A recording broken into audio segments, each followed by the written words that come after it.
Meron tayong mga pamparelax na video para makatulog ka, makaiwas sa stress. Kung ano man stress iniisip mo. Diba? Pagtapos nitong video, kailangan kung natutulog ka, makakatulog ka. Kung may stress ka, dapat mawawala yung stress sa katawan mo. Diba? Lahat naman tayo kasi sa buhay, sa buong araw, may stress talaga. Hindi tayo makakaiwas sa stress. Kaya gagawa tayo ng mga paraan. Number 1 na pampaiwas sa stress ay paliligo. Ang maganda daw, Doc Lisa, dapat may routine. May routine yung ligo mo. Parang dahan-dahan lang, baka sa sabon, may pattern, kanya-kanya. Tapos warm shower, di ba? Isa pa masarap maligo sa gabi. Oo, hindi po masama maligo sa gabi. Kung hindi kayo nakakatulog, baka kulang kayo ng ligo sa gabi. Kasi ang ligo sa gabi talagang makakaiwas sa dumi, ang sarap ng pakiramdam. Lalo na kung may routine, Doc Lisa. Yes, yung paliligo sa gabi, masarap kasi ang pakiramdam, lalo na kung maligamgam na tubig. Nakaka-relax, nakakagaan ng katawan, at saka feeling mo, malinis ka, walang lagkit. Tsaka lalo na doon sa mga nag-acne o yung nagkakaroon ng tagyawat sa muka, kailangan bago tayo matulog, nag-wash ng face. Lalo na kung naka-face mask ka. O, sa Pilipinas, naka-face mask, magkakaroon kayo ng pimples. Ang tawag po niyan, mask acne. Kaya maskne. Kaya ang dami sa atin, puro nagka-pimple ako dito, ay na nga matanggal. Dahil sa mask. Pinapawisan tayo. Kaya paggabi, kailangan sasabunin mo para mawala yung oil, yung bacteria. Kahit dito sa Lego, nagkaka-pimples tayo. Napakahalaga ligo sa gabi. Malaking tulong sa stress. Isama na po yung pag gamit natin mild soap, pati po itong kilay, tsaka yung pilik mata natin. Isara lang yung mata, isama po yan sa hinihilamusan para maiwasan yung pagkakaroon ng infeksyon dun sa mata o kuliti, ika nga. Yes, babae madalas kinukuliti kung kasi hindi nagtanggal ng makeup. Dahil sa makeup, so kailangan magtatanggal ng makeup. Yes. Isa pang magandang anti-stress, ituturo na natin agad sa kanila. Learn to say no. Yan, expertise natin dapat yan. Matuto kayong mag-no. Let's say, marami dyan, marami na siyang trabaho sa bahay niya bilang nanay, sa mga anak, sa work. Tapos may lalapit sa kanya, mag-attend ka naman dito. O may tatawag ulit, tumulong ka naman dito. Kahit pagod na siya, kahit wala na siyang oras, oo siya kasi ayaw niya mapahiya. Diba? Pero para sa akin, ang pinakamabilis na stress, makaiwas sa stress, ma-relax ka, magsabi ka ng sorry, busy po ako, hindi ako makakapunta. Gusto ko sana, kaya lang wala talagang oras. Pag ginawa mo yon, may chance magagalit yung tao sa'yo. Kasi hindi mo mapagbibigyan lahat. Paano kung sumama loob niya? Paano kung i-bash ka niya at siraan ka niya, tiis na lang tayo. Kasi hindi mo talaga mapagbibigyan lahat ng tao at hindi nila maintindihan ang buhay mo. Hindi naman nila alam kung ano pinagdaraanan mo, di ba? Sila naman humihingi ng tulong. So pag nag-no ka, hayaan mo na lang. Talagang ganun talaga. Pero pag nag-no ka, at least may oras ka para sa sarili mo. You need time to relax, to distress, para sa trabaho. Focus ka na lang sa anak mo, sa trabaho mo, yun ang pinakamahalaga. Actually, ang shortcut po nun, para wala kayong maraming worries. Siyempre, pag mas marami kayong lakad, mas marami kayong iniisip, mas marami kayong worries, mas iinit yung ulo nyo. So, bawasan nyo yung trabaho nyo. Next tip, pwede nyo i-pamper yung sarili mo. Diba? Yung pamper, love yourself. Pag sa gabi, ano yung mga pagkaing pamparelax? Diba? Meron tayong mga pamparelax sa pagkain, yung mga maiinit. O bago kayo matulog, pwede nyo schedule yan. Sweet potato, warm, chamomile tea, gatas, saging. Tapos, maaga kayo kumain. Kung pwede kayo kumain ng 6. Kami, 6 p.m. para ang tulog, 9:30 o 10 p.m. Mga 3 to 4 hours. Medyo wala na yung pagkain. Kasi kung kakain kayo ng 8 p.m. tapos tutulog kayo ng 10 p.m. Nako, ma-ulcer kayo, mag-GERD kayo. Kaya mahirapan kayo sa tiyan. Di ba, Doc Lisa? Yes, mas maganda pong humiga pag wala na ikang laman dun sa sikmura. Nakababa na yung pagkain. Mahirap, pagising mo dito, may ano ka, lagi sa akin yun, may laway, may masakit, may sore throat ka na. Pero hindi talaga sore throat. Ang nangyari, yung acid umakyat, sinisira yung lalamunan natin, kaya mapula dito. Yung acid sa tiyan, kaya nga niya magtunaw ng nail, isang pako. O ganun kalakas yung hydrochloric acid. Another tip, pamparelax, huwag na magbasa ng news. Pag nag-social media ka, doon ka na lang sa mga cat video, o itong ganitong video ko, pampatulog. Tsaka madalas yung mga news natin, puro negative. Or kung positive man yung balita nila, hindi rin maganda. Let's say, yung isang tao, may 3 bahay, o 10 kotse, paano positive yun? Madidepress lang yung tao. Yung mga gayang balita, hindi maganda sa mental health. Kaya marami nalulungkot eh. Yan ang number 1 cause ngayon ng lungkot sa kabataan, social media. Nakikita ang yaman-yaman ng iba, bakit puro positive lang. Tapos pag nagbabasa, ang problema nga kasi sa social media, kung ano yung mas magulo, mas mainit na ulo, mas wild, yun ang nagte-trending. Yung mga nega, yung mga palaban, nakikipag-away, yun ang paano away? Pero yung mga matitino, ang hirap umakyat. Kaya pasalamat nga tayo dito, kita mo tips natin. Health tips lang, pero malakas naman tayo. Birang-bira yung ganito. Normally, kailangan meron kang ibibigay na pampagulo. Kaya ako sa news, hindi na gana tumitingin. Kung meron naman emergency, sasabihin naman sa'yo ng text mo, Doc Lisa. Yes, kailangan malinaw po ang pag-iisip natin bago tayo matulog. Yun, kung masasaya, yung huling ilalaman natin dun sa ating mind. Tapos, gagawa tayo ng cool down period. Pag 6 p.m., 7 p.m. na, wala nang malalalim na meeting o usapan o mga plano. Talaga medyo pamparelax. Tapos, hahanapin nyo yung favorite object nyo. Alam, favorite? Meron ba kayong favorite na unan, anday, laruan, o cartoon, o poster? Ako, gusto ko si Charlie Brown. Nakaka-relax. May kulay, may amoy, o whatever. May aroma. Lahat yan, at least, kung yung bahay mo may magandang view, appreciate mo yung view.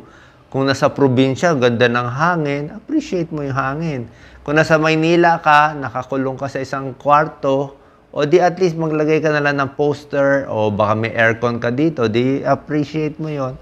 So, gumawa ka na isang parang happy corner mo na relax ka. O parang si Doc Lisa, mahilig yung, di ba meron kang favorite pajama, ako meron kang favorite na t-shirt na butas-butas, yan ang mga pamparelax na kailangan natin. Yes, Doc Lisa. Hindi lang po ito sa mga adults, pati ho ito sa mga bata. Kasi kaya nga yung mga bata hindi makatulog pag hindi nila hawak yung una nila at saka yung dating kumot nila. Kahit maitim na yon, gutay-gutay na kailangan nilang mahawakan. Ganon din ho tayong adults. Brings good memories. Tsaka minsan nakaka-relax yung iniisip mo yung mga lumang panahon. Nung panahon nung kabataan mo, yung favorite music. Ako, music, malaking bagay pala. Nakalimutan ko. Yung music nung kapanahunan niyo. Oo, ako, favorite ko, 80s. Diba? Basta 1980s. Batang 80s. Batang 80s, pinakamaganda mga love song sa 80s. Walang tatalo sa 80s. Lagi ko pinapakinggan Pag narinig mo yung 80s na kung yun ang panahunan mo, o 90s ka ba, o 2000, o 60s ka, marirelax ka. Kasi iba yung maalala mo ano feeling mo nung panahon na pinapakinggan mo pa yun May mga music na pamparelax na babagay sa'yo. Minsan masarap, malakas ang music.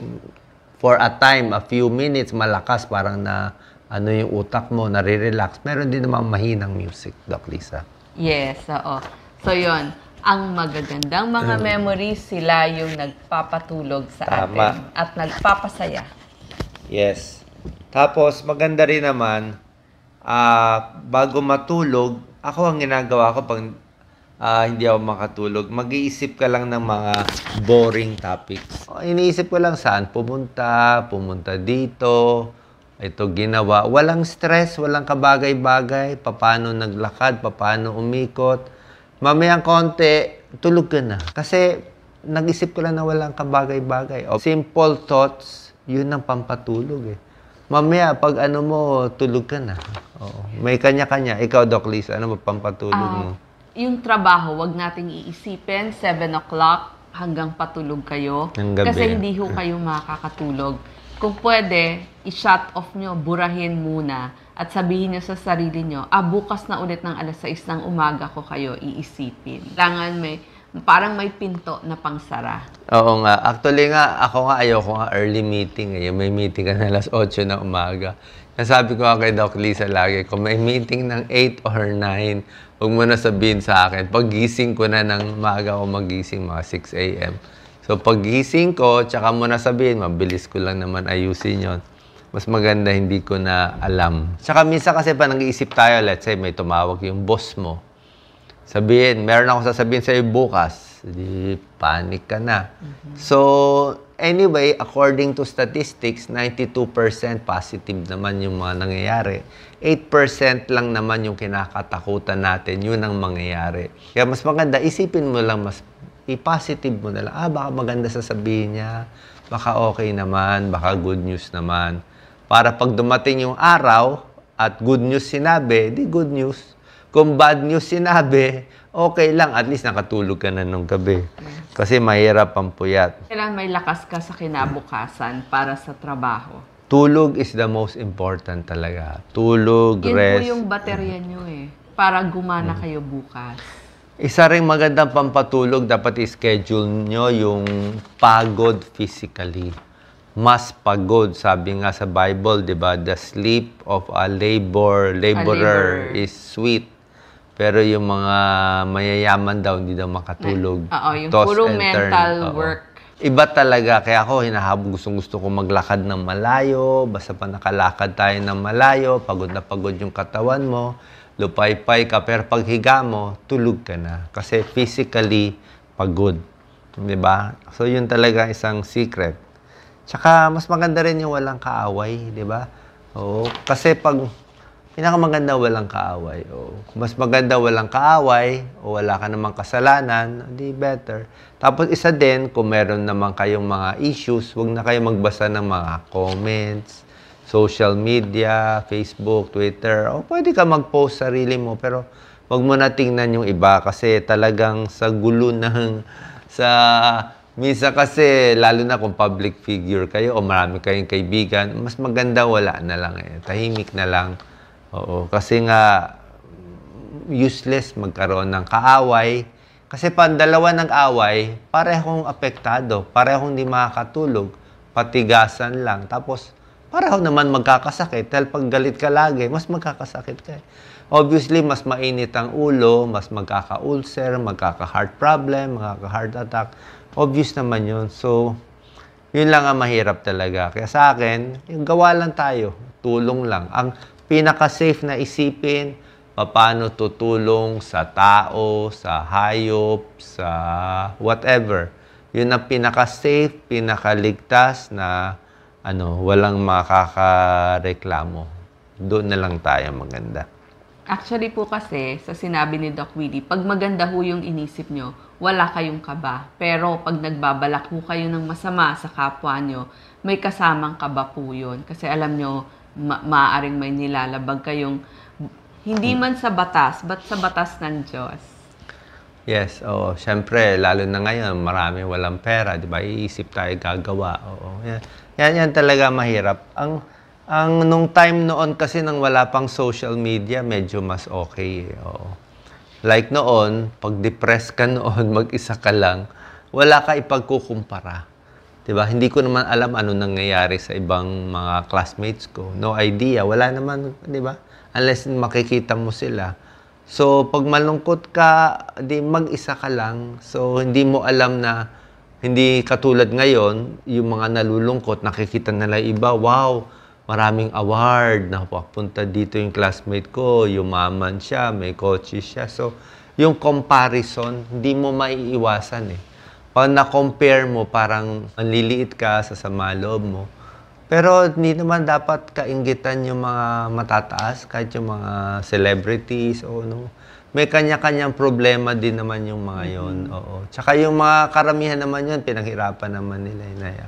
May kanya-kanyang world, may kanya-kanyang purpose. Ang maganda sinabi ng teacher ko noon, yung sa UP, si Dr. Aureus, sabi niya sa akin if you don't know what to do, pag depressed ka, hindi mo alam, gulong-gulo ka sa buhay mo, inis na inis ka, ang simple na answer is service. Service lang. You cannot service sa kapwa. You cannot go wrong with service. Lagi ko tinatandaan yung sinabi niya. Basta mag-service ka lang. O tulong ka lang. Wala nang masamang tinapay. Walang benta, walang kita. O yun ang pinaka-solution mo. O di ba? Kahit ma-depress ka, wala ka nang hindi ka masosobrang depressed. Hindi ka rin masosobrang misunderstood ng tao. Isa pang magandang pamparelax ay bago nakahiga, pinakamasarap talaga yung tinatawag na tapping. May tap therapy. Oo, proven siya. Tap therapy, tinatap mo lang katawan. Minsan dito tinatap sa ulo, tinatap dito. O, ako mahilig ako magpa-tap dito.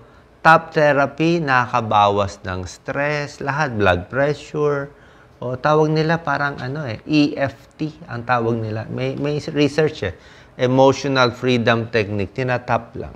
Parang bata, pag tinatap mo kasi may hormones na umaano Siguro lumalabas siguro nung baby, like nung baby na sinapupunan, may heartbeat ng nanay.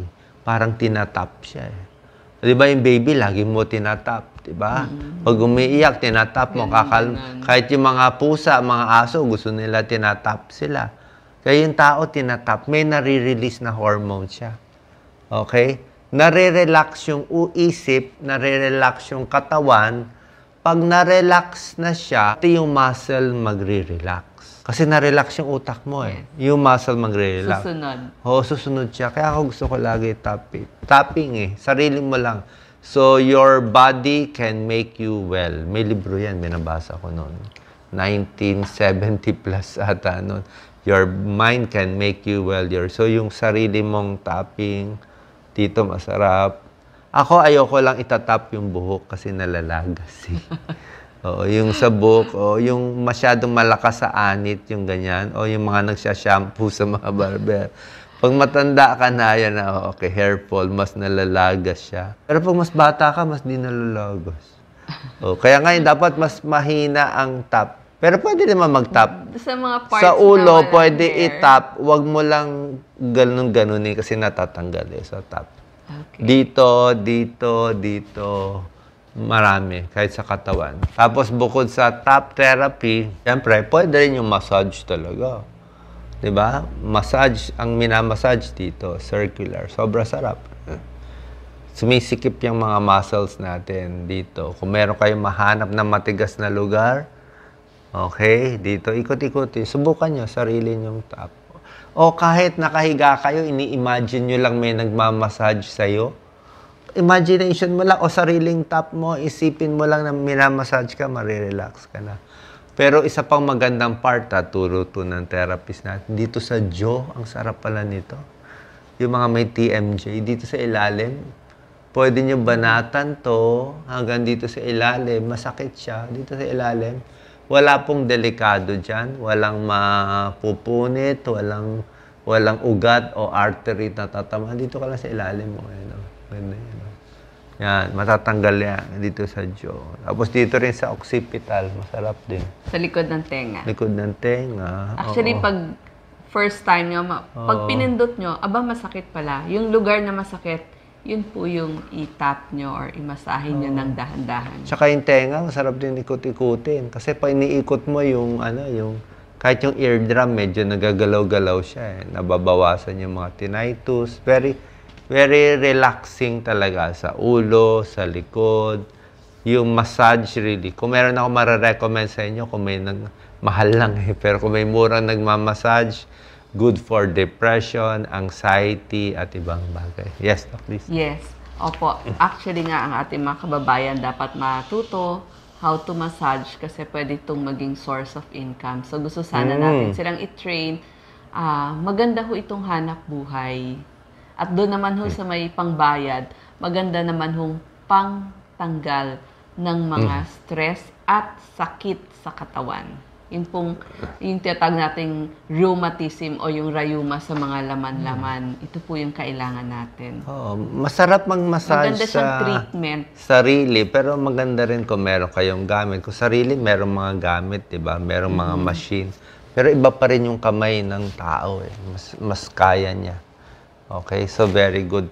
Tapos isa pang technique, kung hindi rin naman massage, mag-isa ka lang, may technique na hihiga ka lang, tapos tawag dito, muscle-to-muscle relaxation. Ibig sabihin, ayan, kaya po, nakahiga kayo. Sige, nakikinig lang kayo. Ayan, nakahiga kayo. Imagine nyo yung paa nyo, paa nyo magre-relax. So, yung paa nyo, i-contract mo muna yung paa mo, itigas mo muna. Pag tigas ng paa, relax. So, tinigas mo paa mo, tinagas mo binti mo, i-relax mo. Yan, ang sarap pag-relax.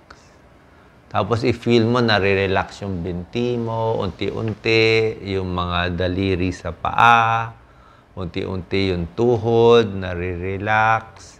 Mamaya, pati yung hita mo, okay, konting galaw, marirelax siya. So, parang may kuryente ng relaxation, unti-unti sa paa. So, ulit ka lang na ulit. Tapos, yung sa kamay, para ma-relax, itigas mo muna. Yan, o. Yan, tigas, o. Nakaka-stress, bitaw, relax. Ganyan muna, bitaw, tapos relax. Yan, o. Ang sarap. So, parang tinigas mo siya, tapos nirelax mo. So, imagine mo, nare-relax tong kamay, braso, tapos leeg, unti-unti. Minsan, pwede mo i-feel yung hinga mo. Dapat hinga. Regular, mabagal. Yan. Hinga sa ilong, labas sa bibig. Minsan, nafe-feel mo rin yung heartbeat mo o mabilis heartbeat mo. Hayaan mo lang siya magkabog-kabog, hindi hihinto yan, walang problema. So, mamaya mabilis, mamaya pabagalin mo lang siya. Slowly. Hinga, labas. Usually, kung kaya mo pabagalin yung hinga mo, mga 5 seconds hinga, bilang ka, 1, 2, 3, 4, 5. Pigil, mga 4-5 seconds. Tapos exhale. Susunod yung puso mo. So, yun lang. Balik-balik lang. Tapos isip lang walang kabagay-bagay. Mamaya magugulat ka, tulog ka na. Diba? Pagising mo, di asarap ng pakiramdam mo. Okay, kalimutan mo na lahat ng problema. Walang problema hanggang bukas. Safe ka, sabi ni Doc Willie, Doc Lisa. Nag-pray ka naman, sabi ni God, safe ka. Yes, Doc Lisa. Yes, isa po yun. Pag gusto nyo rin pong makatulog, pray po kayo hanggang makatulog na kayo. Oo, isang technique din yun. Apo, i-pray nyo lahat ng mahal nyo sa buhay, one by one. Tapos makikita nyo, nakatulog na pala kayo. Oo, kanya-kanyang technique. Minsan, nagro-rosary. Pwede rin nagro-rosary. Pero sa akin, yung gano'n, yung mga walang kabagay-bagay. So, dapat na mo yung routine mo. Tapos the next day, makakaulit tayo. Okay, sana po nakatulong tong video natin. Maging relax, di ba? Ulit-ulitin lang natin. Tapos, yun na nga po, itong mga tips natin. Siyempre, dapat healthy din tayo. Pag masyadong busog, di ba? Pag ginawa niyo yung mga ibang health tips. Tapos, itong mga relaxation and muscles. So, yung mga exercises na mga tinuturo natin, maganda po yan. Doc Lisa, final tips? Yes, ating mga kababayan. Ito pong mga itinuturo ni Doc Willie ay para makatulog kayo. Pag nakatulog kayo, mas effective tayo sa kinabukasan kasi meron po tayong lakas. So, para makaipon na lakas sa susunod na araw, pahinga po ang kailangan. Okay, God bless po. Maraming salamat po. Ingat po tayong lahat.